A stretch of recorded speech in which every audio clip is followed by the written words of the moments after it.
sobre os projetos que estão relacionados com o lobo marinho. Portanto, com o lobo marinho eu penso que é um projeto apenas, que teve início em 1988, e esse projeto passa essencialmente por três diretrizes. Portanto, a proteção efetiva do lobo marinho e do habitat. Por isso é que as desertas foram protegidas, foram classificadas como reserva natural. Foi essencialmente por causa do lobo marinho. Também existe um grupo de vigilantes da natureza que fazem serviço nas desertas e que têm como objetivo salvaguardar aquela espécie naquele habitat. Depois temos uma outra diretriz que é a parte de monitorização e estudo do lobo marinho. Isto porque é importante termos conhecimentos sobre aquela espécie para podermos definir as estratégias mais adequadas à salvaguarda da espécie. E depois temos a parte de educação ambiental, porque principalmente hoje em dia que já chegamos a um ponto em que o lobo marinho já vem para a Ilha da Madeira, o lobo marinho não está restringido às desertas, já utiliza a Ilha da Madeira, há contacto com a população madeirense e aqui é muito importante que as pessoas estejam informadas de como se devem comportar na presença de um lobo marinho para poderem apoiar na salvaguarda da espécie. Nós queríamos também saber, a nível da quantidade em que existem os lobos marinhos, tem aumentado, diminuído com Tem. Portanto, em 1988, quando nós começamos o projeto, a estimativa era de 6 a 8 animais, que é muito pouco. Desde que começamos o projeto para a conservação do lobo marinho, tem vindo a aumentar, continua a aumentar e hoje em dia nós temos uma população que está estimada em cerca de 35 animais. Mas isto a grosso modo, porque é muito difícil fazer a estimativa desta população, por vários motivos, porque é uma espécie subaquática, passa muito tempo debaixo d'água, tem uma área de distribuição enorme, portanto inclui as desertas, inclui a madeira, e quando está em terra, geralmente utiliza grutas para repousar e para se reproduzir. Isto leva a que não sejam facilmente observados, aí é a dificuldade de nós estimarmos. Mas com base no número de nascimentos que nós fomos detectados ao longo destes anos e no número de mortes, chegamos a uma estimativa de 35 animais. Como se desencadeia o modo de reprodução do lobo marinho? O modo de reprodução é como a nossa. Portanto, o que é que eu posso dizer sobre isto? Geralmente o acasalamento ocorre em março, cerca de 4 meses depois das fêmeas terem tido criação. Portanto, as fêmeas entram, digamos, numa época do cio, 4 meses depois de terem tido cria, e nesta altura os machos se aproveitam o facto de estarem várias fêmeas nas mesmas zonas a cuidarem das crias para tentarem acasalar. E é um macho que tenta acasalar com várias fêmeas, portanto há uma certa poligamia. Portanto, digamos que há um macho dominante. Houve uma altura em que o macho dominante era o macho de bugio, depois passamos a ter um outro macho que nós chamamos o esbranquiçado, e neste momento temos um outro macho que é o metade, que também entra nestes jogos de acasalamento. Portanto, podemos dizer que ao longo dos tempos vamos tendo machos dominantes que vão tendo esse papel de acasalamento. Depois de se dar o acasalamento, cerca de 8 a 9 meses, nasce então uma cria.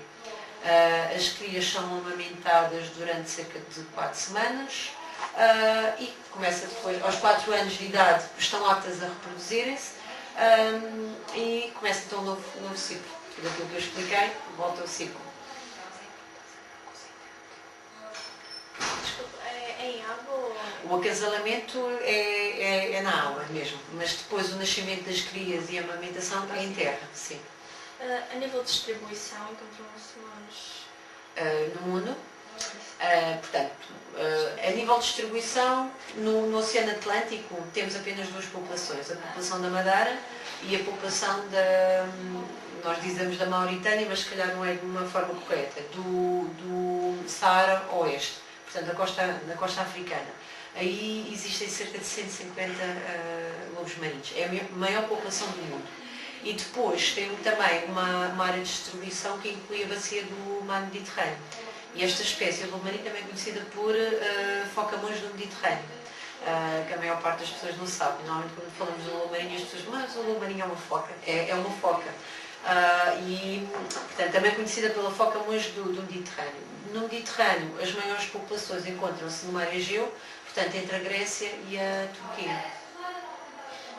A nível da alimentação, baseia-se mais A nível de alimentação, portanto, sendo uma espécie marinha, alimenta-se de coisas do mar, mas essencialmente peixe, gosta muito de cefalópodes, os polvos, os chocos, mas nós temos verificado que há uma preferência pelos chocos. Em termos de peixe, já observamos a comer charuteiros, já observamos a comer bodiões, mas não temos uma ideia muito definida de quais são as espécies preferidas. Quando falamos com os pescadores, eles dizem que o lobo marinho tem uma preferência muito grande pelo cherno. Nós também gostamos muito do cherno, portanto eu acho que o lobo marinho acaba por ter uns gostos muito semelhantes aos nossos em termos de peixe. Gosta do que é bom. Quais são as principais características morfológicas? Do lobo marinho? Sim, pode-se dizer que o lobo marinho é a maior foca, é uma das maiores focas que existem, portanto o tamanho.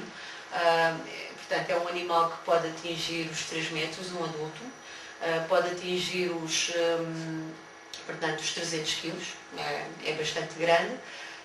Tem um pelo bastante curto, portanto, depois de adulto, com cerca de 4, 5, 6 semanas faz uma muda de pelo, portanto, nasce com um pelo um pouquinho maior, mas depois com 4, 5, 6 semanas de idade faz uma muda, então passa a ter um pelo muito, muito ralo. Tem um pelo muito ralo, sendo uma foca, o que diferencia das da outra classe de animais, portanto, espinípedes, não tem orelhas, portanto, tem o pavilhão auditivo, mas não tem a orelha, e tem os membros anteriores projetados para trás. Portanto, por isso é que acaba por se movimentar de uma forma como se fosse um réptil.